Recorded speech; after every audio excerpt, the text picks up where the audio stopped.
Donald Trump's contentious mega bill, as it's been dubbed by some, is now one step closer to crossing the finish line, passing out of the Senate this morning after a tie-breaking vote from the VP. But the spending cuts included in the legislation have raised concern for many across the country, having potential trickle-down effects right here in Nebraska.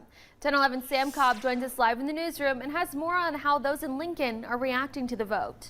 The two biggest causes of concern for many when it comes to this bill are major funding cuts to two federal programs, which would restrict some people's access to the affordable food and health care that they currently rely on. Those programs, SNAP and Medicaid, both meant to help low-income families. According to the chief legal officer for the Nebraska Hospital Association, around 72,000 Nebraskans could lose their Medicaid coverage should the current version of this bill pass, that likely resulting in rural hospitals closing and leaving gaps in health care in communities across the state. As for SNAP, which helped more than 70,000 households statewide last year pay for food, the president of the Food Bank for Lincoln says getting rid of a program that is meant to be a safety net could just pile more onto the plate of people that are already vulnerable.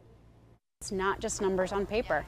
These are people who need resources. We should be urgent, but we should be thoughtful. There are tough decisions that hospitals are going to be faced with. They're going to be speaking with their community, their board, and say what has to go. Nebraska Senator Pete Ricketts was among those that voted for the bill today, saying in a statement, it is a once-in-a-generation opportunity to deliver for Nebraskans. This legislation will result in increased security, strength, and prosperity for the American people. Most of all, this is a win for families in Nebraska, creating a brighter future for our country. The bill will now head back to the House, where it will be voted on again by representatives like Nebraska's Mike Flood. He said today in a statement on X he looks forward to getting this bill on the president's desk swiftly in order to deliver historic tax relief for working families. Reporting in the newsroom, Sam Cobb, 1011 News.